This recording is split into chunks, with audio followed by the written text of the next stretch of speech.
Sahabat-sahabat Kristus, salam jumpa dalam acara Sabtu Sarapan Bersama Tuhan. Adapun menu sarapan hari ini diambil dari 2 Samuel pasal 11 ayat 2 sampai 5. Sekali peristiwa pada waktu petang ketika Daud bangun dari tempat pembaringannya lalu berjalan-jalan di atas sotoh istana. Tampak kepadanya dari atas sotoh itu seorang perempuan sedang mandi. Perempuan itu sangat elok rupanya. Lalu Daud menyuruh orang bertanya tentang perempuan itu, dan orang berkata, itu adalah Batsheba binti Eliam, istri Uria orang Het itu. Sesudah itu Daud menyuruh orang mengambil dia. Perempuan itu datang kepadanya, lalu Daud tidur dengan dia. Perempuan itu baru selesai membersihkan diri dari kenajisannya. Kemudian pulanglah perempuan itu ke rumahnya. Lalu mengandunglah perempuan itu dan disuruhnya orang memberitahukan kepada Daud demikian, aku mengandung. Survei yang dapat dipercaya menyatakan bahwa suami-suami yang sering mencium istrinya berpeluang besar hidup lebih lama dan lebih sehat daripada suami-suami yang sering mencium istri tetangganya. Saya percaya bahwa survei tersebut pasti didukung oleh banyaknya data yang sudah teruji dan banyaknya fakta yang terbukti kebenarannya.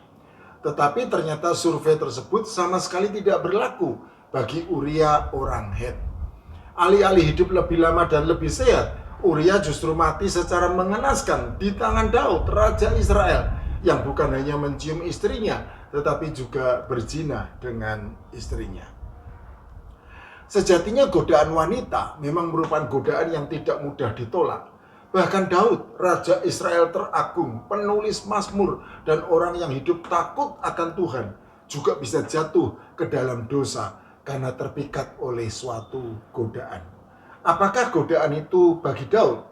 Godaan itu adalah singkatan G-O-D-A-A-N. G. Gemulai tubuh Batsheba yang sedang mandi pada petang hari adalah pemandangan yang elok dipandang Daud. Oleh karena berada di atas sotoh istana, maka Daud dapat menikmati pemandangan yang menggiurkan tersebut. D. Daud bukan sekedar tergoda, melainkan juga terjerat oleh hawa nafsu birahinya. A. Asal hati sudah tergoda, maka hati tersebut akan dituntun kepada dosa yang merupakan kekejian di hadapan Tuhan. A. Asusila adalah aksi berikutnya yang dilakukan Daud ketika berzina dengan Batsheba, istri Uria orang Het. N. Namanya dosa selalu disertai hukuman, murka dari Tuhan. Tidak heran apabila anak Daud dari Batsheba kemudian mati pada hari ke-7, tepat 1 hari sebelum disunat.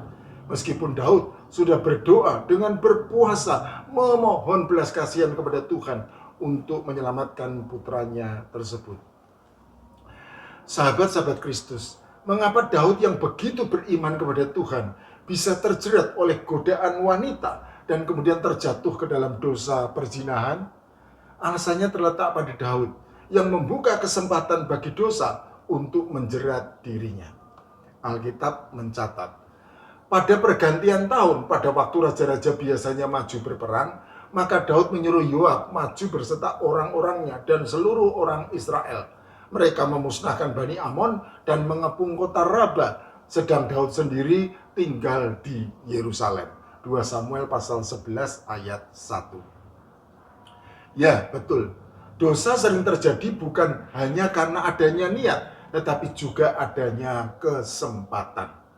Daud yang semestinya maju berperang seperti kebiasaan raja-raja pada umumnya, justru diam di Yerusalem, sementara panglima perang dan seluruh tentara Israel berjuang di medan perang.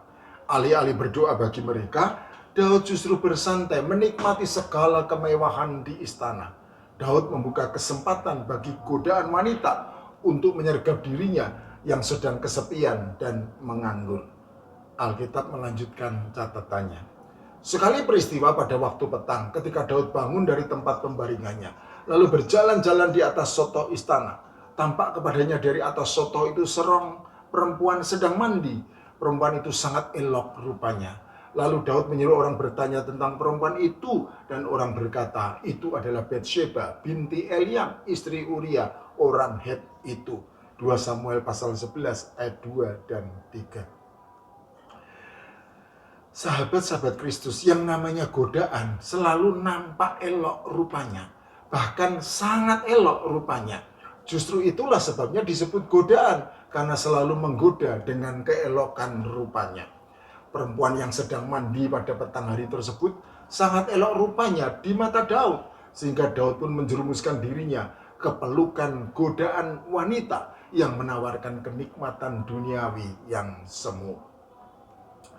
Saya tidak tahu apakah ada unsur kesengajaan dari Batsheba untuk menggoda Daud supaya ia bisa menjadi ratu, karena Alkitab memang tidak memberi informasi mengenai hal tersebut.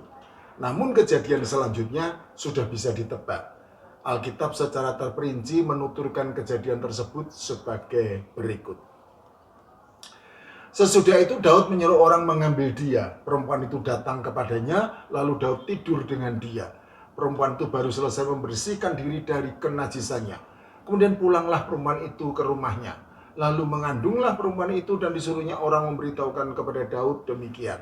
Aku mengandung. 2 Samuel pasal 11 ayat 4 dan 5. Sejatinya Daud sudah mempunyai beberapa istri dan gunde. Tetapi karena sudah terbakar oleh gelora hawa nafsu birahinya, maka Daud kemudian menjadi gelap mata dan lupa diri. Sehingga dengan kekuasaannya merampas istri orang lain dan merancang pembunuhan suaminya untuk memenuhi hasratnya yang berdosa. Perzinahan yang dilakukan oleh Daud merupakan dosa zaman purbakala yang masih eksis sampai sekarang. Dan celakanya ada saja orang-orang Kristen yang lebih suka meneladani perzinahan Daud daripada meneladani kerinduannya untuk hidup memuliakan Tuhan. Banyak orang hanya mengenang kenikmatan seksual yang diregu oleh Daud tanpa mau mengingat murka dari Tuhan. Laki-laki memang perkasa, tetapi laki-laki yang sangat perkasa pun ada kalanya tidak berdaya dan bertekuk lutut di sudut kerling wanita. Demikian ujar komponis besar Indonesia Ismail Marzuki dalam tembang lagu berjudul Sabda Alam pada tahun 1956. Mari kita bersama-sama dengarkan lagu berikut ini.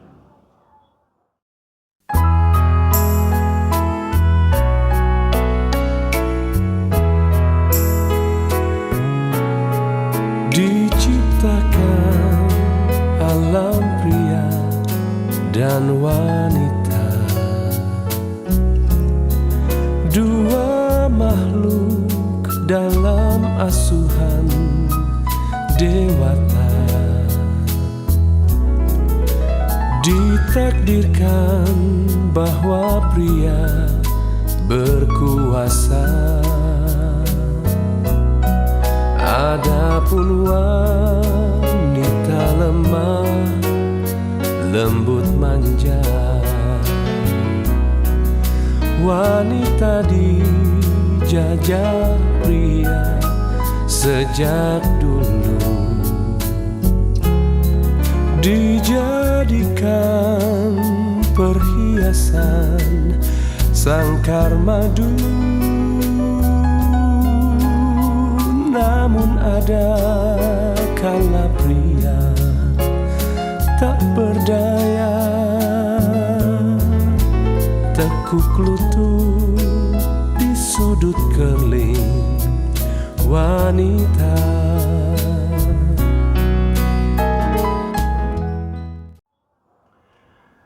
Sejatinya godaan wanita memang merupakan godaan yang menggiurkan dan tidak mudah untuk ditolak oleh laki-laki. Itulah sebabnya dunia fana, tempat tinggal umat manusia yang berdosa, begitu syarat dengan godaan yang sangat menggiurkan tersebut. Dunia yang gelap dan jahat mengajarkan bahwa demi kenikmatan cinta, maka tidak menjadi persoalan apabila iman percaya kepada Tuhan Yesus Kristus ditinggalkan dan agama pun dipertukarkan. Mencintai itu bukan dosa, begitulah kata dunia. Sahabat-sahabat Kristus, dosa perzinahan itu menjadi matang karena ada bahan bakar, ada bara api, ada para pelaku, dan ada lokasi yang aman dan nyaman.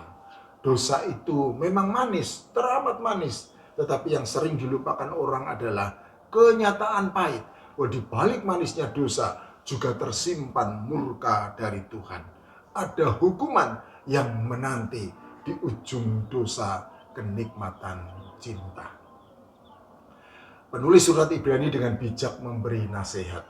Hendaklah kamu semua penuh hormat terhadap perkawinan, dan janganlah kamu mencemarkan tempat tidur, sebab orang-orang sundal dan pezina akan dihakimi Allah. Ibrani pasal 13 ayat 4. Oleh karena itu, sahabat-sahabat Kristus, marilah kita tetap setia dengan pasangan masing-masing yang sudah menjadi satu daging karena dipersatukan oleh Allah, supaya godaan untuk berzina tidak menenggelamkan kita ke dalam penghakiman asap sengsara atau siksa dari Allah. Amin.